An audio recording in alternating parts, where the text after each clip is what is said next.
Hello' students, আশা কৰোঁ সকলো ভালে আছা। আমি যোৱাকালি কৰিছিলোঁ 9লৈকে হ'ল ক্লাছ 10 8.1 ট্ৰিগনমিতিৰ মানে এক্সাৰচাইজ 8.1ৰ আমি 9লৈকে কালি কৰিলোঁ। আজি 10। কুৱেশ্যনটো চোৱা, in triangle P Q R right angle at Q, okay, PR plus QR is equal to 25 centimeter and PQ is equal to 5 centimeter. Determine the values of sin P, cos P, tan P. Okay. এতিয়া চোৱা দিয়া আছে কি answer given কি বুলি কৈছে in triangle PQR. Triangle PQR to key angle, key triangle, right angle triangle. Okay. In triangle, right angle triangle, given PQR, triangle PQR, angle Q is equal to 90 degree. Direct আমি এটোৱে লিখিছো, angle Q is equal to 90 degree বুলি কৈ দিয়াৰ লগে লগে আমি কি বুজি পাম, এটো এটা right angle triangle. Okay, চোৱা right triangle লিখিবলৈ হলে আমি সদায় এডাল সদায় এনেকুৱা ভাৰ্টিক্যালি মাৰুৱে আৰু right angle দেখাবলৈ হলে 90 degree দেখাবলৈ হলে আমি এইটো এনেকে দিও হল। এতিয়া এইটো কিহত, এই এংগলটো হৈছে Q হল আৰু এইটো হৈছে P, এইটো হৈছে R হল।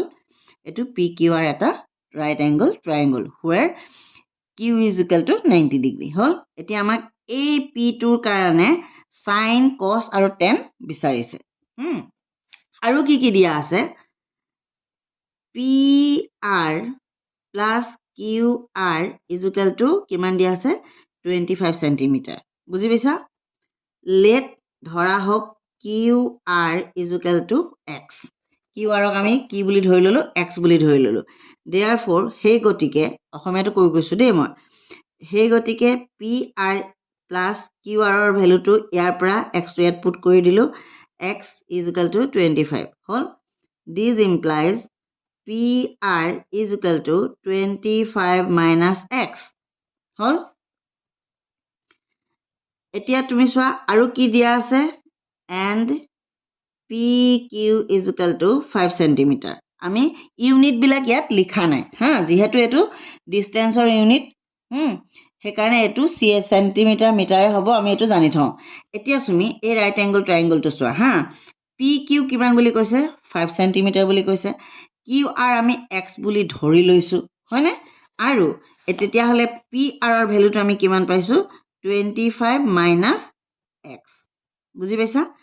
এই ৰাইট এংগল ট্ৰায়াঙ্গলটোৰ আমি সদায় কৈছো ৰাইট এংগল ট্ৰায়াঙ্গলটোৰ এংগলটোৰ লগত হৰাইজেন্টালি থকা যিডাল লাইন হেডালক আমি B বুলি কওঁ, পাৰপেন্ডিকুলাৰটোক এইডাল পাৰপেন্ডিকুলাৰ লাইন P বুলি কওঁ, এইডাল হাইপটেনাস হল।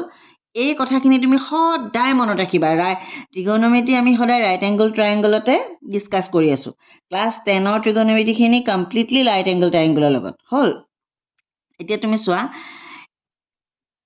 এটা ৰাইট এংগল ট্ৰায়াঙ্গলৰ এই এংগলটোৰ লগত হৰাইজেন্টালি যিডাল লাইন থাকে সেইডাল হ'ব বেস, এইডাল হ'ব পাৰপেন্ডিকুলাৰ, তাৰ অপোজিটৰ যিডাল লাইন থাকে সেইডাল হ'ব লাইন মানে কি সাইড, এই এংগলটোৰ অপোজিট সাইড এইডাল হ'ব পাৰপেন্ডিকুলাৰ আৰু এইটো হৈছে হাইপটেনাস হল। ইয়াক B, ইয়াক P আৰু ইয়াক H বুলি আমি ডিনোট কৰো। এতিয়া কি হ'ব, ৰাইট এংগল ট্ৰায়াঙ্গলত কি ফৰ্মুলা খাটে, বাই পাইথাগোৰাছ থিওৰেম। পাইথাগোৰাছ থিওৰেমটো তোমালোকৰ একেবাৰে মুখত থাকিবই লাগিব, এইটো একদম বুঢ়া বয়সলৈকে লাগিব আৰু ফিজিক্স আৰু ম্যাথছত পাইথাগোৰাছ থিওৰি মানে একেবাৰে আৰু মানে ভাতৰ নিচিনা, আমি যেনেকৈ ভাত একে বুঢ়া বয়সলৈকে খাওঁ তেনেকুৱা পাইথাগোৰাছ থিওৰেমটো লাগিয়ে থাকিব হল। পাইথাগোৰাছ থিওৰেম মতে কি আছিলে, by Pythagoras theorem in right angle triangle, এইটো ৰাইট এংগল ট্ৰায়াঙ্গলটো মই নিলিখোঁ আৰু পাইথাগোৰাছ থিওৰেমটো ৰাইট এংগল ট্ৰায়াঙ্গলত লাগেই। কি পালো আমি H square is equal to P square plus B square, এইটো H square is equal to P square plus B square, এইটো মানে মই এনেকে দি থলো, কিন্তু ইয়াতে H is equal to কি PR square is equal to PQ square plus QR square, বুজি পাইছা। এই ট্ৰায়াঙ্গলটোত PR square is equal to PQ square QR square হল। তাৰ মানে থিয়ৰিটো এইটো h square is equal two b square plus b square হ'ল কিন্তু আমি ইয়াতে পুৰা সাইডগিটাৰ নাম লিখিছো পি আৰৰ ভ্যালু আমি কিমান পাই থৈছো পি আৰৰ ভ্যালু আমি এটো পাই থৈছো পি আৰৰ ভ্যালু আমি কিমান পাইছো 25 - x হোল স্কয়াৰ হ'ল ইজ ইকুৱেল টু পি কিৰ ভ্যালুটো আমাক কিমান দিয়া আছে 5 স্কয়াৰ আৰু কিউ আৰৰ ভ্যালুটো আমি কিমান ধৰি লৈছো x স্কয়াৰ হ'ল এই যে ভ্যালু পুট কৰিবা খেলিমেলি নকৰিবা সদায় আৰু এটো ইমপ্লাইজ দ্যাট এটো ইকুৱেল এবিলা সদায় মনত ৰাখিবা দেই এতিয়া চোৱা তোমালোকে এলজেব্ৰিক এক্সপ্ৰেছন বিলাক সলভ কৰিব জানা নে নাজানা কমেন্ট কৰিবা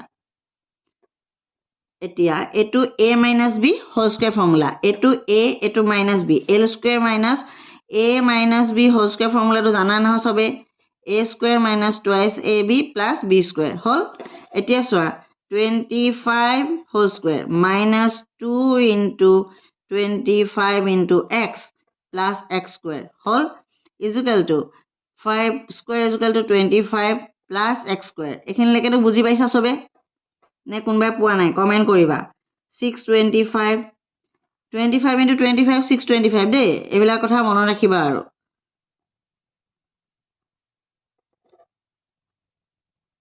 ওকে এতিয়া চোৱা x স্কয়াৰ ক্যান্সেল গল জানা নে এবিলা 625 a2 এফালে লৈ আহিলা কিমান হৈ যাব এটো যদি এই ইকুৱেশনটো যদি এফালে পজিটিভ থাকে এটুক যদি এফালে আনা এটো নেগেটিভ হৈ যায় এবিলাক জানা নে নাজানা কবাচোন এই -50x আছে না -50x তো যদি তুমি এফালে লৈ যোৱা +50 হৈ যাব এলজেব্ৰিক এক্সপ্ৰেছন সলভ কৰিব জানা নে নাজানা কমেন্ট কৰিবা দেই 600 = 50x তাৰ মানে কি হল এটুকে যদি আকৌ উল্টাই লিখি দিও উল্টাই নিলিখিলেও হৈ যায় তোমালোকে বুজিবৰ কাৰণে মই লিখি দিছো আৰু এতিয়া x = কিমান হৈ গল 600 / 50 কেনসেল গল 12 হল তাৰ মানে x = কিমান হৈ গল 12 হল x = 12 তাৰ মানে x = মানে কিমান x আমি কি বুলি ধৰিছিলো আমি qr therefore qr ক আমি কি বুলি ধৰিছিলো এইটো চোৱা qr ক আমি x বুলি ধৰিছো that is p মানে হৈছে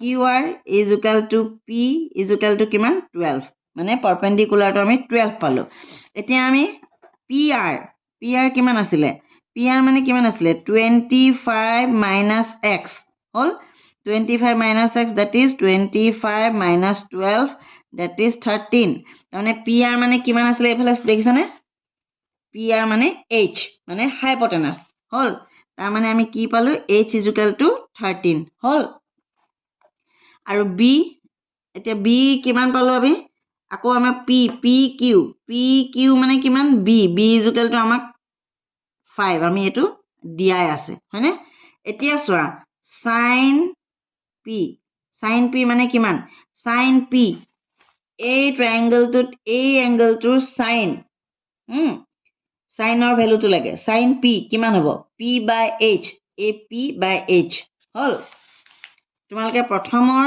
হেৰি কিটা চাবা sin p that is perpendicular by hypotenuse that is p ৰ ভ্যালুটো কিমান আছে 12 12 hypotenuse ৰ ভ্যালুটো হৈছে 13 sin p = this cos p that is b/h base by hypotenuse b মানে কিমান দিয়া আছে 5/13 আৰু tan p কিমান দিয়া আছে b/b that is perpendicular by base perpendicular হৈছে 12 base হৈছে 5 হল এইখিনি বুজি পাইছানে sin p cos p আৰু tan p ভ্যালু কিটা কিমান মই ইয়াত পাতি দিছো চোৱা sin p = 12/13 cos p = 5/13 আৰু tan p =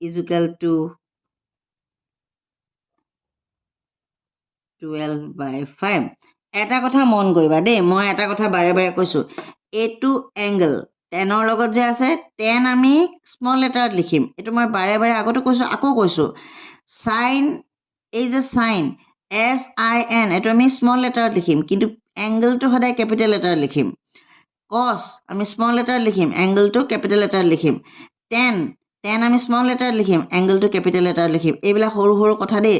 যেতিয়া কপি এখন লেটাৰ মাৰ্কছ পাবলগীয়া হয় তেতিয়া এই সৰু সৰু বস্তুবোৰ মানুহে লক্ষ্য কৰে।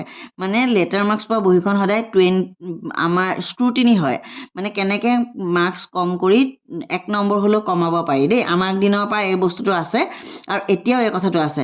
মানে যদি তুমি একদম পাৰফেক্ট হয় তেতিয়াহে তোমাৰ লেটাৰ মাৰ্কছটো থাকেগৈ। মেথছৰ ক্ষেত্ৰত যে সৰু সৰু বস্তু বহুত কাটিব পাৰে, সেইকাৰণে এইবোৰ সৰু সৰু কথা মনত ৰাখিবা। এতিয়া তুমি এই কথাটোত বেলেগ ভাবিব লগা একো নাই।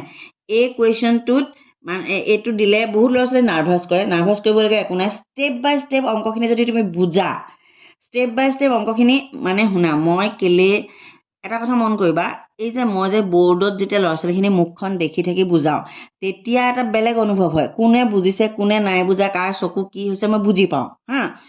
কিন্তু এতিয়া মই এনেকৈ যে ভাৰ্চুৱেলি বুজাইছোঁ তোমালোকৰ লাভ হ'ব বুলি এইখিনি কথা কৰিছোঁ, কাৰণ ইমান ষ্টেপ বাই ষ্টেপ বহুত টিচাৰে দিয়া নাই। মানে বহুত ল'ৰা ছোৱালী মই পাইছোঁ, মানে ধৰা এটা ক্লাছত যদি 60টা ল'ৰা ছোৱালী থাকে তাৰে 15টা বা 20টা ল'ৰা ছোৱালী কনচেপ্ট একদম ক্লিয়াৰ থাকে। 15টা ল'ৰা ছোৱালী বা 20টাৰ কনচেপ্টটো ক্লিয়াৰ থাকে, তাহাঁতি বুজি পায়। বাকী 40টা ল'ৰা ছোৱালীয়ে 20টাই কষ্ট কৰে আৰু 20টা একদম মানে একেবাৰে বুজি নাপায় তাৰমানে হ'ল।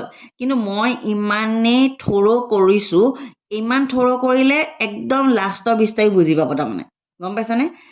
প্ৰথম 20টাটো তাহাঁতি নিজৰ ভগৱানৰ কৃপা কিবা তাহাঁতৰ অকণমান ক'লে তাহাঁতি বুজি পায়, কিন্তু লাষ্টৰ 20টাই বুজি পোৱাকৈ মই পঢ়াইছোঁ। গতিকে এই কথাখিনি তোমালোকে ষ্টেপ বাই ষ্টেপ কিনো পঢ়াইছোঁ ভিডিঅ'টো বাৰে বাৰে চাবা, তোমাৰ নিজৰ এখন বহি লৈ লিখিবা, আৰু ইয়াতকৈ বেছি ভাল মানে এক্সপ্লেনেশ্যন কোনো টিচাৰে নিদিয়ে, মই সেইটো গেৰাণ্টি দিছোঁ হ'ল। আৰু বুজি পাইছানে নাই কমেণ্টত লিখিবা, বুজি পালেও লিখিবা আৰু বুজি নেপালেও লিখিবা হ'ল। এইখিনি কথাকে কিন্তু মই আকৌ ইয়াত লিখি দিছোঁ দেই, বুজি পাইছানে নাই কমেণ্টত লিখিবা।